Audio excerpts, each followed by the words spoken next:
আসসালামু আলাইকুম রহমতুল্লাহি ওয়া বারাকাতুহু। আশা করি আল্লাহ তাআলার রহমতে আপনারা সবাই ভালো আছেন এবং আলহামদুলিল্লাহ সুস্থ আছেন। অনেকদিন পরে আপনাদের মাঝে আবারও ফিরে আসলাম। দোয়া করবেন আমার জন্য আপনারা, যাতে আমি আপনাদের রেগুলার শিক্ষণীয় ভিডিও দিতে পারি।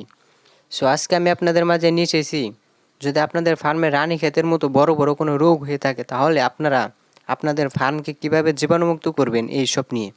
সো চলুন এখন ভিডিওর সামনে এগিয়ে যাই। যখন আপনারা আপনাদের মুরগিগুলোকে বেচে দিবেন, বেচে দেওয়ার পরের দিন থেকেই আপনারা আপনাদের ফার্মকে পরিষ্কার করা শুরু করে দেবেন। কারণ যত দ্রুত আপনারা আপনাদের ফার্মকে পরিষ্কার করা শুরু করে দিবেন, সো তত কম আপনাদের যে রোগটা হবে, এই রোগটা স্থায়ী কম হতে পারবে ইনশাআল্লাহ তাআলা। আমার ফার্মের মুরগিগুলো যেদিন আমি বিক্রি করে দিই, তারপরের দিন একটা লোক নিয়ে এবং কি লোকের সাথে আমি এবং কি আমার আব্বা দুজনের সাহায্য করে পুরো রুমটা তারপর দিনই সুন্দরভাবে ক্লিয়ার কাট করে ফেলে দিই। যেহেতু এবার লোক আমরা পাইনি, লোককে যেহেতু ডাকছিলাম কিন্তু সে অন্য জায়গায় কাজ ছিল, তার জন্য সে আসতে পারেনি আর কি।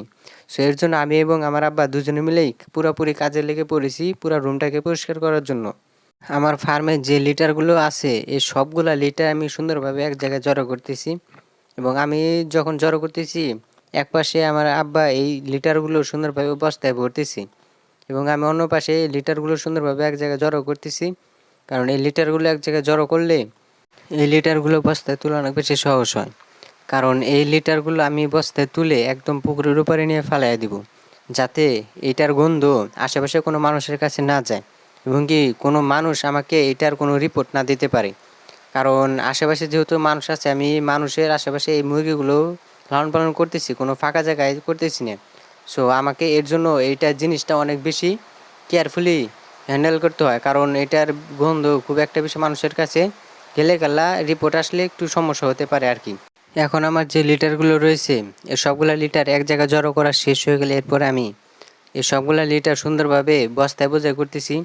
ওই পাশে আমার আব্বা লিটারগুলো বস্তায় বোঝাই করতেছে এবং কি এই পাশে আমি বস্তায় লিটারগুলো বোঝাই করতেছি। কারণ যত তাড়াতাড়ি আমি আমার এই ফার্মকে জীবাণুমুক্ত করতে পারবো, তত তাড়াতাড়ি আমি আমার ফার্মে সুন্দরভাবে আবার মুরগি তুলতে পারবো ইনশাআল্লাহ তাআলা। আমার মুরগির সবগুলো লিটার সুন্দরভাবে বস্তায় তোলা শেষ হয়ে গেলে এরপরে যে লিটারগুলো ফ্লোরের সাথে লেগে রয়েছে, এই সবগুলো লিটারই আমি সুন্দরভাবে পাচন দিয়ে তুলে দিচ্ছি। এই লিটারগুলো তুলে দেওয়ার কারণ হচ্ছে, কারণ এইগুলো লিটার যদি আমি তুলে না দিতাম, তাহলে যখন আমি এই লিটারের উপরেই পানি দিতাম, তাহলে এই সবগুলো লিটারই পানির সাথে মিশে যে এক জায়গায় জড়ো হতো এবং কি দুর্গন্ধটা অনেক বেশি পরিমাণে ছড়াইতো। আর যেহেতু আমি এই লিটারগুলো সুন্দরভাবে পাচন দিয়ে তুলে দিচ্ছি, সো ফ্লোরের সাথে খুবই সামান্য পরিমাণে লিটারগুলো লেগে রয়েছে এবং পানি দিলে সেই লিটারগুলো ঝাড়ু দিয়ে সুন্দরভাবে একটু নাড়া দিলেই একদম ফ্লোর পুরো পরিষ্কার হয়ে যাবে। সো এর জন্য উপরে যেগুলা লিটার লেগে রয়েছে, সবগুলা লিটারে আমি আগে সুন্দরভাবে পরিষ্কার করে নিচ্ছি।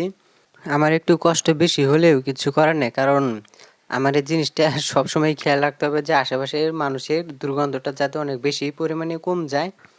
এই জিনিসটার প্রতি আমার সবসময় খেয়াল রেখে তারপর আমার কাজগুলো করতে হয়।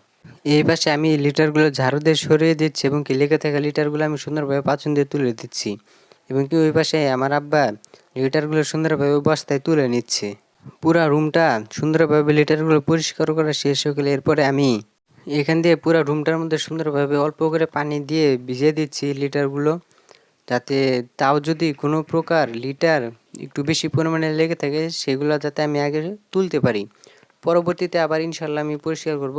কারণ এখন সর্বপ্রথমে আমি লিটারগুলো সুন্দরভাবে হালকা করে ভিজে দিচ্ছি, ভিজে দিয়ে যাতে আমি লিটারগুলো পরিষ্কার করে নিতে পারি।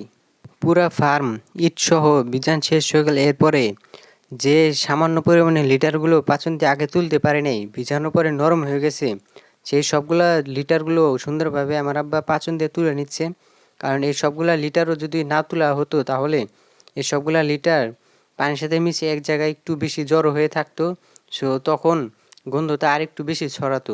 সো এই জন্য এই সবগুলা লিটারগুলো আমি সুন্দরভাবে এক জায়গায় জড়ো করে নিলাম, যাতে আমার ফার্মের যে সামান্য পরিমাণ লিটারগুলো রেখেছে, এই সবগুলো লিটার আমি তুলে নিতে পারি এর জন্য। সো এভরিওয়ান, আজকের পার্ট 1 ভিডিও পর্যন্ত রাখছি। পার্ট 2 তে আপনাদের সাথে আবার দেখা হবে ইনশাআল্লাহ তাআলা। সো আজকের মতো আল্লাহ হাফেজ। আপনারা সুস্থ থাকবেন, ভালো থাকবেন। আসসালামু আলাইকুম রহমতুল্লাহি ওয়া বারাকাতুহু।